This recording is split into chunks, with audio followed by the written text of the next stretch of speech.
Akkam bultan kabajamtoota hordoftoota toora yuutuubii FIFA Ispoortii amma yeroo odeeffannoo ispoortii ganama kanaaf qabannee isin biraan geenyudha. Odeeffannoo keenya har'aa keessatti gama biyya keessaatiin atileetik Tigist Asaffaa maaraatoonii Berliin rikoordii fooyyessuuf ni fiigdi. Kana kan ilaallu ta'a. Gama odeeffannoowwan maddiin alaatti yoo dabarru waancaa addunyaa taphoonni garaagaraa har'aa ni gaggeeffamu. Gama biraatiin sagantaan Pirimeer Liigii Ingilaand guyyaa har'aa kan ifoomu ta'a. Odeeffannoo kanas of harkaatii kan qabnu akkasumas Neymar Junior yeroo lammaffaaf taphaa garee biyyaalessaatiin ala ta'ee jira kan jedhuu fi akkasumas Liverpool Yaan Diyaamondeedhaaf gaaffii jalqabaa dhiyeesseetii kan jiru. Real Madrid ammoo Ibrahima Konaatee mallatteessifachuu isaa beeksiseetii kan jiru. Odeeffannoowwan kanneenii fi odeeffannoowwan jijjiirraa biraas dabalatee odeeffannoowwan bal'aadhaa kan nuti of harkaa qabnu. Isin irraa kan eegamu odeeffannoowwan keenya kanneen argachuudhaaf hanga xumuraa odeeffannoo keenyaatti nu faana bu'uudhaan nu hordofuudha. Akkasumas chaanaala keenyaaf yoo haaraa taatan chaanaala keenya sabiskiraayib gochuudhaan laayikii fi sheer gochuudhaan namoota baay'ee bira akka dhaqqabu gochuu hin dagatinaa isiniin jecha gara odeeffannoo keenya jalqabaatti isin dabarsa. Atileet Tigist Asaffaa maaraatoonii Berliin rikoordii fooyyessuuf ni fiigdi jedhame.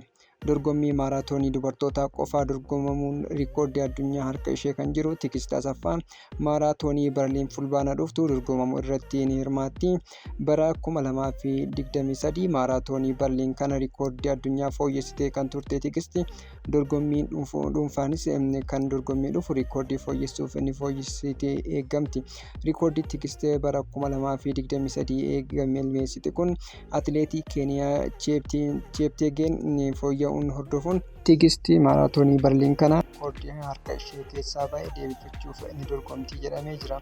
Tigist kanaan dura maaraatoonii Berliin kana yeroo lammaffaa injifachuun ishee kan yaadatamudha. Gara odeeffannoo keenya maddeen alaatti yoo darbinu sagantaan Pirimeer Liigii Ingilaand guyyaa har'aa ifa ni ta'a. Sagantaan Pirimeer Liigii Ingilaand bara 2026-27 guyyaa har'aa kan ifoomu ta'a. Chaampiyoonummaa Arsenaaliin kan goolabame Pirimeer Liigiin bara 2025-26 amma immoo bara haaraa 2026-27 kilaboota duraan turan 3 gaggeessuun kilaboota haaraa 3 dabalachuun kan gaggeeffamu ta'a. Kilaboonni bara kana Pirimeer Liigiitti ol guddatan Konverterii Sitii, Haal Sitii fi Ipswiich Taawunidha.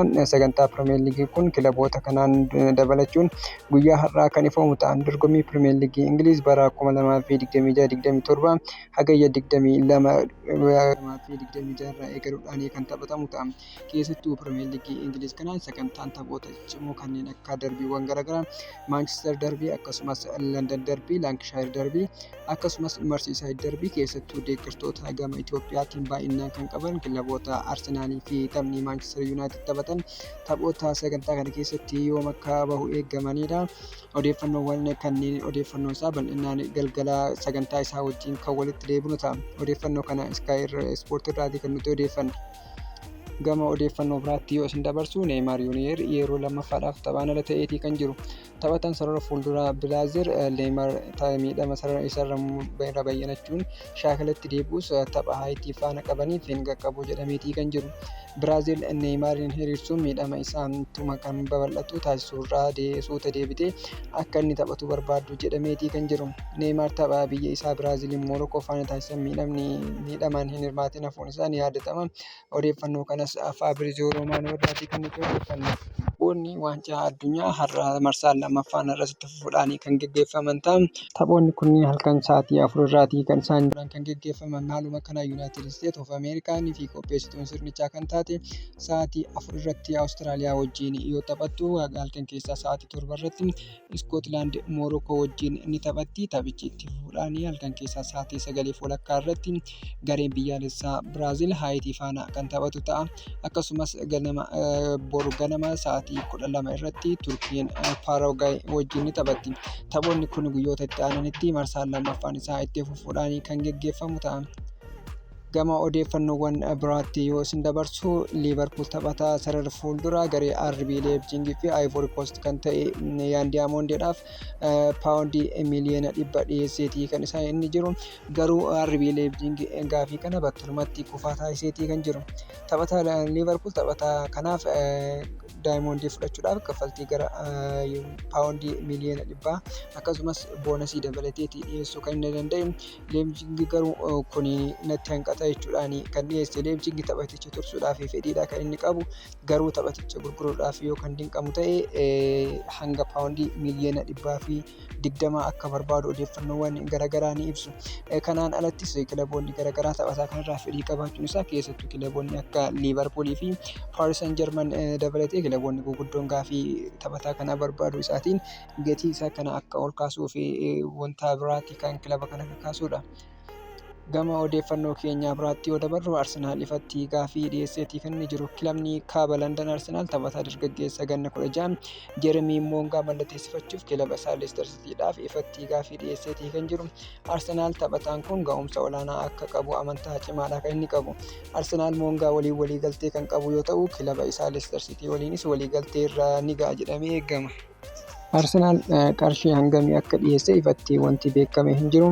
Gabaasni kun kan Fabrizio Romanooti. Gama odeeffannoo biraatiin Feyenoord irra deebiin Van Bronckhorst qacareetii kan jiru. Kilabni Neezerlaand Feyenoord leenjisaa ganna 51 Giovanni Van Bronckhorst turtii waggaa tokkoof akkasumas ga'umsi isaanii ilaalamuun ammoo dabalataa waggaa tokkoof kontiraata turuun qacaruu isaa ifoomseetii kan jiru. Leenjisaan kun turtii ji'oota 16 booda kan hojiirraa gaggeeffame Baanversii bakka bu'uun kan inni hojii kana fudhate. Van Bronckhorst kanaan dura garee kanatti waggaa 4 kan leenjisaa ture yoo ta'u, bara 2017 chaampiyoonii Eredivisie taasisuun isaa kan yaadatamudha. Leenjisaan kun kanaan dura Reenjarsii fi akkasumas Feyenoordiin kan leenjise yoo ta'u, Liivarpuul keessatti ammoo gargaara leenjisaa ta'uudhaan tajaajileetii kan jiru. Odeeffannoodhuma leenjisaadhaan wal qabatuun RB Leipzig leenjisaa haaraa qacaruuf waliigaleetii kan jiru. Kilabni Jarman RB Leipzig taphataa Arjentiinaa duraanii fi leenjisaa Maayoorkaa ammaa kan ta'an Maartiin Deemichilees leenjisaa haaraa garichaa gochuudhaan walii qacaruudhaaf waliigaltee irra ga'ee jira. Kilabni kun leenjisaa kana qacaruuf kilaba Ispeen kan ta'e Maayoorkaadhaaf yuuroo miliyoona 2.5 kan kaffalu ta'a. Leipzig leenjisaa isaa Bundesliigaa sadarkaa 3ffaa qabachiisuun hirmaannaa Chaampiyoons Liigii akka argatu taasisan warreen osoo hin eegamin hojiirra gaggeessuun isaa kan yaadatamudha. Amma Maartiin Deemichilees gara leenjisummaatti fiduudhaan qacareetu waliigaltee irra jirachuudhaan Yahoo Ispoortii gabaasee jira. Odeeffannoo biraatiin murtoo kootti baay'ee gammada jechuudhaan taphataan sarara ittisaa Cheelsii duraanii fi amma Real Madriditti makame Maarko Kureeyaan dubbatee jira. Taphataan sarara ittisaa Maarko Kureeyaan Real Madridiif mallatteessuu isaatti akka gammadu dubbateetii kan jiru. Kukureeyaan taphataa akaadaamii Baarseloonaa keessatti guddate ta'ee osoo jiru Real Madridiif mallatteessuun isaa ijoo dubbii miidiyaalee garaagaraa ta'aa turuun isaa kan yaadatamudha. Dhimma kana irratti yaada isaa kan kenne Kukureeyaan yoo dubbatu filannoo hedduu qaba ture, garuu yeroo Real Madrid na gaafatu wanta biraa tokkollee yaadne jechuudhaan dubbatee jira. Kukureeyaan itti fuudhaan shakkii tokkollee hin qabuun ture. Carraa Real Madridiif taphachuu argachuun kabaja guddaa fi wanta irra hin deebi'amnedha jechuudhaan dubbatee jira. Carraa kana dhiisuu hin dandeessu, murtoo kootti baay'een gammadas jechuudhaan dubbatee jira. Maarko Kukureeyaan yeroo ammaa garee biyyaalessa Ispeen bakka bu'uun waancaa addunyaa irratti hirmaachuu irratti ni argama. Taphataan kun gara Real Madriditti dabalamuu isaatiin wal qabatee taphattoota Baarseloonaa duraanii fi taphattoota Kaataalaan irraa akkasumas qeeqni garaagaraa irratti ka'aatii kan inni jiru. Maddi Baarsaa Biluumbargiidha kan gabaase. Odeeffannoo keenyaa biraatiin Harry Kane seenaa haaraa galmeesseetii kan jiru. Taphataan sarara fuulduraa garee biyyaalessa Ingilaand Harry Kane seenaa waancaa addunyaa taphataa rukuttaa adabbii xumuraa lakkoofsiisee ta'eetii kan inni jiru. Kane dorgommii waancaa addunyaa walumaa galatti rukuttaa adabbii xumuraa isaa galchii 5 lakkoofsiisuu danda'eetii kan jiru. Kunis taphataa jalqabaa waancaa addunyaa kanaan seenaa raawwatee kan isa taasiseetu jiru. Harry Kane yeroo biyyi isaa Kirooshiyaa injifattu galchii 2 lakkoofsiisee kan ture yoo ta'u, tokko rukuttaa adabbii yookiin peenaaltiidhaan kan inni lakkoofsiise. Kane ga'umsa olaanaa bara kana agarsiisaa jiruun badhaasa Baalaandoor injifachuu danda'an taphattoota jedhaman keessaa isa tokkodha. Biraatiin Real Madrid Konaatee mallatteessifachuu isaa ifoomseetii kan jiru. Kilabni Los Blancos Real Madrid taphataa sarara ittisaa lammii Firaans Ibrahima Konaatee jijjiirraa bilisaan mallatteessifateetii kan inni jiru. Konaateen Liivarpuul waliin kontiraata qabu xumuruun bilisaan kilaba Marsiisaayid gadi lakkiseetii kan ture.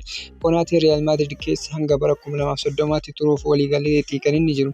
Taphataa sarara ittisaa kun yeroo garee Firaans waliin waancaa addunyaa irratti hirmaachuu irratti kan inni argamu. Odeeffannoo biraatiin kan barbaachisu garee galchii lakkoofsisuudha. Ati qofti galchii lakkoofsisuu hin dandeessu jechuudhaan taphataan Arsenaal duraanii Teerii Daani'el Heneriin dubbatee jira. Taphataan aangameessii Arsenaal duraanii Teerii Daani'el Heneriin Roolaandoo Qeeqeetii kan inni jiru waancaa addunyaa bara kanaa irratti Fox Sport irratti xiinxalaa ta'uun hirmaachaa kan jiru Heneriin Roolaandoon akka gareetti yaaduu akka qabus dubbatee jira. Kan barbaachisu garee galchii lakkoofsisuudha. Heneriin ati qofti galchii lakkoofsisuuf miti jechuudhaan dubbatee jira. Heneriin itti dabaluudhaan Roolaandoon garee isaa akka injifatu taasisuuf kanaa ol hojjechuu akka qabus dubbatee jira. Gama biraatiin Manchester United fi Tottenham Hotspur taphataa sarara fuulduraa West Ham Summerville mallatteessifachuu barbaadu jedhamee jira.